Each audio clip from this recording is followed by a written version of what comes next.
नमस्कार दोस्तों, स्वागत है आपका आपकी यूट्यूब चैनल पर। शुरू करते हैं आज का प्रश्न। किसी व्यक्ति को स्वयं अपने विरुद्ध गवाही देने के लिए बाध्य नहीं किया जा सकता, यह किस अनुच्छेद में है? सही आंसर होगा ऑप्शन बी, अनुच्छेद 20(3) में। अगला प्रश्न, अनुच्छेद 20 और 21 को राष्ट्रीय आपातकाल के दौरान भी निलंबित नहीं किया जा सकता, इसका आधार कौन सा संशोधन है? तो सही आंसर है ऑप्शन बी, 44वां संविधान संशोधन। अगला प्रश्न, अनुच्छेद 21 किससे संबंधित है? तो सही आंसर है ऑप्शन बी, जीवन और व्यक्तिगत स्वतंत्रता का संरक्षण। अगला प्रश्न, 6 से 14 वर्ष के बच्चों के लिए निःशुल्क और अनिवार्य शिक्षा का अधिकार किस अनुच्छेद में है? तो सही आंसर है ऑप्शन सी, अनुच्छेद 21(a). अगला प्रश्न, गिरफ्तार व्यक्ति को गिरफ्तारी के कितने घंटे के अंदर मजिस्ट्रेट के सामने प्रस्तुत करना आवश्यक है? सही आंसर है ऑप्शन बी, 24 घंटे। अगला प्रश्न, अनुच्छेद 22(1) और 22(2) के तहत गिरफ्तार व्यक्ति को निम्न में से कौन सा अधिकार प्राप्त है? तो सही आंसर है ऑप्शन डी, उपर्युक्त सभी। गिरफ्तारी के कारण जानने का अधिकार, अपनी पसंद के वकील से परामर्श का अधिकार, 24 घंटे के भीतर मजिस्ट्रेट के समक्ष पेश किए जाने का अधिकार। अगला प्रश्न, निवारक निरोध का मुख्य उद्देश्य क्या है? तो सही आंसर है ऑप्शन बी, व्यक्ति को अपराध करने से पहले रोकना। अगला प्रश्न, निवारक निरोध के मामले में 3 महीने से अधिक निरुद्ध रखने के लिए सामान्यतः किसकी सलाह आवश्यक होती है? तो सही आंसर है ऑप्शन सी, सलाहकार बोर्ड की। अगला प्रश्न, निवारक निरोध में निरुद्ध व्यक्ति को क्या अवसर दिया जाना चाहिए?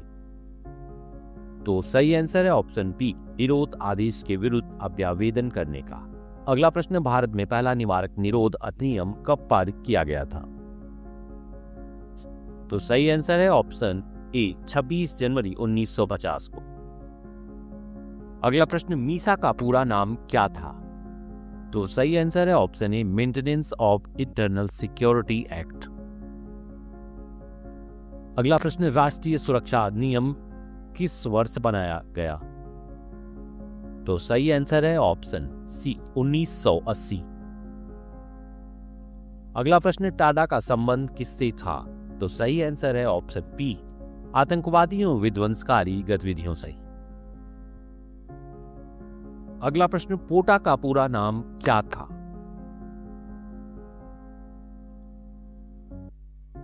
तो सही आंसर है option A, prevention of terrorism act. अगला प्रश्न, अनुच्छेद 23 मुख्यतः किससे संबंधित है? तो सही आंसर है ऑप्शन बी, शोषण के विरुद्ध अधिकार। अगला प्रश्न, अनुच्छेद 23(2) के तहत राज्य किस स्थिति में अनिवार्य सेवा लागू कर सकता है? तो सही आंसर है ऑप्शन बी, सार्वजनिक उद्देश्य के लिए। अगला प्रश्न, अनुच्छेद 24 के अनुसार 14 वर्ष से कम आयु के बच्चों को कहां काम पर लगाना निषिद्ध है? तो सही आंसर है ऑप्शन डी, उपर्युक्त सभी कारखानों में, खानों में, जोखिमपूर्ण कार्यों में। अगला प्रश्न, अनुच्छेद 27 किससे संबंधित है? तो सही आंसर है ऑप्शन डी, धार्मिक प्रचार से।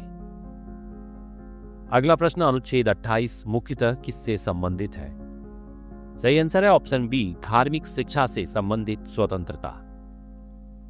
अगला प्रश्न, अनुच्छेद 29 किससे संबंधित है? सही आंसर है ऑप्शन बी, अल्पसंख्यकों के हितों का संरक्षण। अगला प्रश्न, अनुच्छेद 30 अल्पसंख्यकों को कौन सा अधिकार देता है? तो सही आंसर है ऑप्शन बी, अपनी पसंद के शैक्षिक संस्थान स्थापित एवं प्रशासित करने का। अगला प्रश्न, डॉक्टर बी.आर. अंबेडकर ने किस अधिकार को संविधान की आत्मा कहा था?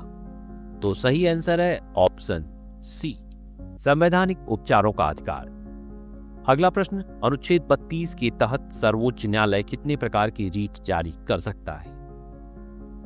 तो सही आंसर है ऑप्शन सी, 5 प्रकार की। अगला प्रश्न, अवैध रूप से गिरफ्तार व्यक्ति को न्यायालय के समक्ष प्रस्तुत करने के लिए कौन सी रीट जारी की जाती है? सही आंसर है ऑप्शन बी, बंदी प्रत्यक्षीकरण। अगला प्रश्न, जब कोई सार्वजनिक अधिकारी अपना कानूनी कर्तव्य पूरा नहीं करता है तब कौन सी रीट जारी की जाती है? तो सही आंसर है ऑप्शन ए, परमादेश। अगला प्रश्न, अधीनस्थ न्यायालय या न्यायाधिकरण को अपनी अधिकार सीमा से बाहर कार्रवाई करने से रोकने के लिए कौन सी रीट जारी की जाती है? तो सही आंसर है ऑप्शन बी, प्रतिषेध। अगला प्रश्न, अधीनस्थ न्यायालय के मामलों को अपने पास मंगाकर उसकी जांच निर्णय के लिए कौन सी रीट जारी की जाती है? तो सही आंसर है ऑप्शन सी, उत्प्रेषण। अगला प्रश्न, किसी व्यक्ति के किसी सार्वजनिक पद पर अवैध अधिकार को चुनौती देने के लिए कौन सी रीट जारी की जाती है? तो सही आंसर है ऑप्शन सी, अधिकार भिक्षा। अगला प्रश्न, मृत्यु को आजीवन कारावास में बदलना किस प्रकार की दंड रियायत है? तो सही आंसर है ऑप्शन बी, लघुकरण। अगला प्रश्न, 2 वर्ष के कारावास को घटाकर 1 वर्ष करना किसका उदाहरण है?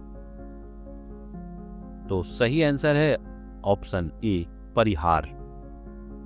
अगला प्रश्न, गर्भवती महिला या शारीरिक रूप से अपंग व्यक्ति की विशेष परिस्थितियों को ध्यान में रखकर सजा कम करना क्या कहलाता है? सही आंसर है ऑप्शन बी, विराम।